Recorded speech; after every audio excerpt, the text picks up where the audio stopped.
आप की अदालत मध्ये फिल्म स्टार इरफान यांच्यावर आरोप आहे की यांचा दृष्टिकोन नकारात्मक आहे.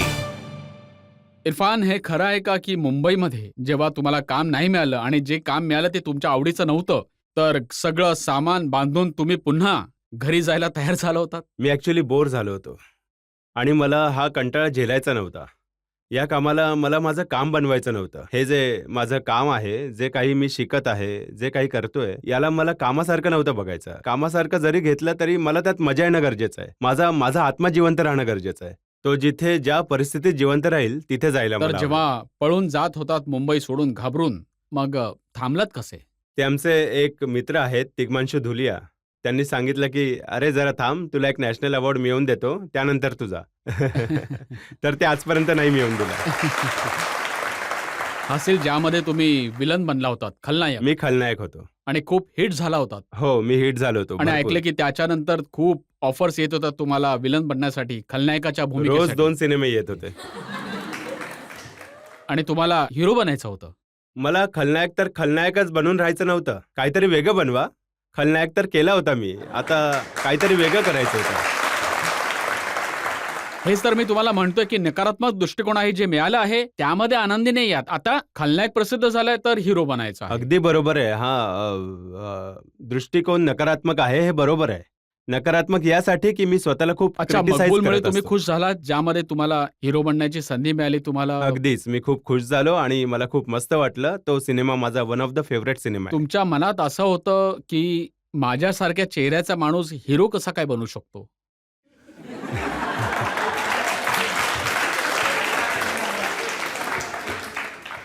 ॲक्च्युअली ते खूप आधी होतं जेव्हा मी खूप विचार करायचो की ॲक्टर कसा बनू शकेन.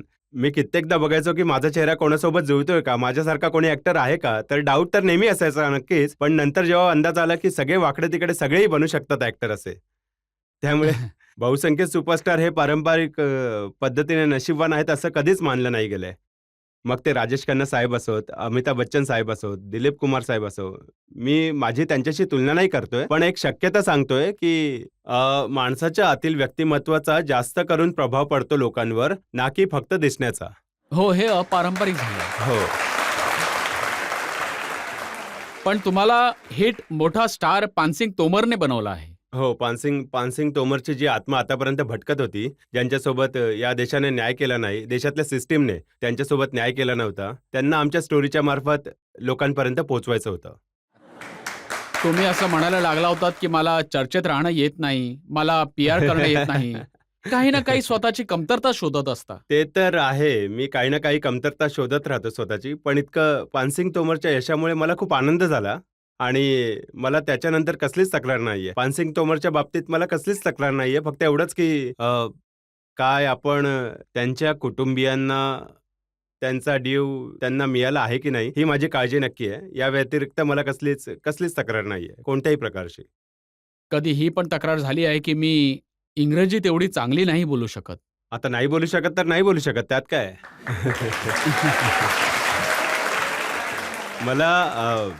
मला ॲक्च्युअली जेव्हा मी तेवढा पॉप्युलर झालो नव्हतो, मी मुंबईमध्ये स्ट्रगल करत होतो, तर माझ्या आजूबाजूचे लोक मला खूप सांगत असायचे, की "if you want to break in, you should try to learn English. You should look like English class. You should look like elite." आणि मला या गोष्टीमुळे खूप प्रॉब्लेम होत होता. माझं म्हणणं असं होतं, की भाषा तुम्हाला उच्चभ्रू नाही बनवत. भाषा तुम्हाला सभ्य व्यक्ती नाही बनवत. भाषा तर कोणीही बोलू शकतं. पण तुमचं मन कसं आहे, ते जास्त महत्त्वाचं आहे. पण इरफान, जो ॲक्टर चांगली इंग्रजी बोलू शकत नाही, जो ॲक्टर ज्याचा चेहरा असा आहे जसा तुमचा आहे, तो हॉलिवूडमध्ये जातो हिरो बनायला. ॲक्च्युअली या चेहऱ्यामुळेच उदरनिर्वाह होतो. माझा चेहरा खूप आवडतो हॉलिवूडवाल्यांना आणि ते मला ते जे आहेत वेगवेगळ्या पदव्या देत राहतात आणि माझ्या चेहऱ्यावर मंत्रमुग्ध आहेत ते. पण तुम्ही जेव्हा हॉलिवूडच्या डायरेक्टर साहेबांना इंग्रजी म्हणायला सांगता, तर मी ऐकलंय की जी एक सिनेमा आला होता लाईफ ऑफ पाय, हो. यामध्ये तुम्हाला एक वेगळीच इंग्रजी बोलायला सांगितली गेली. हो, आता इंग्रजीचं बघा, एकतर ती तशी बोलली पाहिजे, पण जेव्हा भूमिकेचा प्रश्न असतो मी कधीच कमी पडत नाही. आता नेमसेक मध्ये असं झालं की बंगाली ऍक्सेंट मध्ये इंग्रजी बोलायची होती मला, तर मी त्याची पूर्ण तयारी केली. त्यांनी तिथे म्हटलं की जर मला तुम्ही जनतेला 1-2 नमुने दाखवलेत की बंगाली स्टाईलमध्ये इंग्रजी कशी बोलायची. मला यावेळी तर आठवत नाहीये. ती मी बंगाली स्टाईलमध्ये बोलत होतो. आय आय मला मला आता आता ते पटकन आठवत नाहीये. पण लाईफ ऑफ पायमध्ये जे आहे त्यांनी म्हटलं की कॅनेडियन फ्रेंच इंडियन ॲक्सेंट. तर असं मी कुठून आणू कॅनेडियन फ्रेंच इंडियन? तर मला माहीत नव्हतं की मला ट्रेनर हायर करायला पाहिजे. आणि तेव्हा मी स्वतः काहीतरी प्रयत्न करत राहिलो. 3-4 महिने त्यामध्ये माझे वाया गेले. जेव्हा जाऊन शूटिंग करायला लागलो, तेव्हा ते म्हटलं की हा ॲक्सेंट ठीक नाहीये. तर खालीच इंग्रजीमध्ये बोला. तर मग थोडं चेंज करावं लागलं. आणि अमेझिंग स्पायडरमॅनमध्ये तो एक सिनेमा त्यामध्ये पण इंग्रजी ॲक्सेंट आहे. त्यामध्ये कोणत्याही इंडियन ॲक्सेंटची गरज नव्हती. तर तो देखील अमेरिकन ॲक्सेंट आहे. तेच तर आपले जे लोक आहेत त्या सगळ्यांना जाणून घ्यायचं आहे की जर इंग्रजी येत नसेल तरी देखील कसं अमेरिकन ॲक्सेंटमध्ये बोललं जाऊ शकतं. ते जे आजकाल जे सगळे यांना शिकवत असतात ते जे आजकाल सर्व्हिस नाही चालू रात्रभर टेलिफोनवर बोलत कॉल राहण्याची. Centre. Call centre. Call centre. Call centre.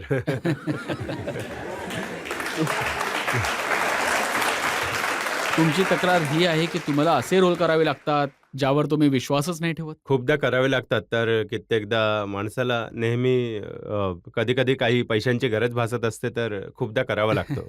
हां. चला चांगलं आहे की तुम्ही प्रामाणिकपणे मान्य केलं की पैशांची गरज असली की कधी-कधी उलट-सुलट रोल देखील करता हो, तुम्ही. नक्कीच. ते करावेच लागतात. केले आहेत आणि पण त्यांचा जो परिणाम आहे, तो खूप चांगला नाही राहत त्यातल्या. सर मला तुम्हाला एक प्रश्न विचारायचा आहे की तुम्ही एवढे कॅरेक्टर्स केले पण कोणतं कॅरेक्टर तुम्ही जास्त एन्जॉय करता? पानसिंग तोमर सारखं कॅरेक्टर की रोमॅन्टिक कॅरेक्टर? दोन्ही. पानसिंग आणि जास्त रोमॅन्स. एन्जॉय कोणतं करता? खऱ्या आयुष्यात रोमॅन्स.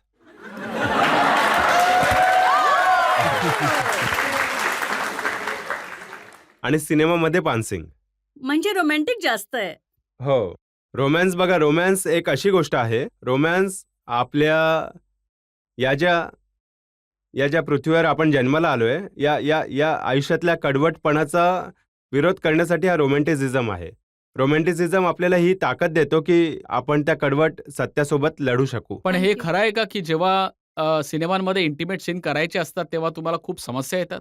मला वाटतं, की समोरची जी पार्टनर आहे तिला कोणती समस्या नाही आली पाहिजे. तिच्या चेहऱ्यावर समस्या दिसली नाही पाहिजे. याची मला खूप भीती वाटते. जर मला वाटलं, की समोरची जी पार्टनर आहे ती कम्फर्टेबल आहे, तर मला तर चांगलंच वाटतं. मी तर असं वाचलंय की हॉलिवूडमध्ये तुम्ही डायरेक्टरना सजेस्ट केलं की इंडियामध्ये इंटिमेट सीन देखील पूर्ण कपडे घालून केले जातात. हो, ॲक्चुअली एका डिरेक्टर सोबत मी काम करत होतो. तर त्यांनी म्हटलं, की तुमचा एक इंटिमेट सीन आहे. तुम्हाला ते तुमचा कुर्ता काढावा लागेल. मी म्हटलं, कुर्ता नाही काढणार. मग म्हणता, "अरे तू बेडवर झोपलायस तू कपडे काढून नाही झोपणार?" मग म्हटलं, "आमच्याकडे नाही झोपत कपडे काढून. आमच्या इथे कपडे घालूनच झोपतात." तिकडची अशी पद्धत आहे, की तुम्ही कुठेही झोपलात, कसंही झोपलात तरी कपडे काढूनच झोपावं लागेल तुम्हाला. आणि मग ते झोपतात. तर मी त्यांना म्हटलं, की "बाबा आमचं हे हिंदुस्थान आहे. मी तर हिंदुस्थानी कॅरेक्टर करतोय. मी तर कुर्ता घालून झोपणार." तर मी कुर्ता घालूनच झोपलो. ॲक्चुअली मला खूप लाज वाटत होती. मला माझं शरीर दाखवायचं नव्हतं. म्हणून मी हे सगळं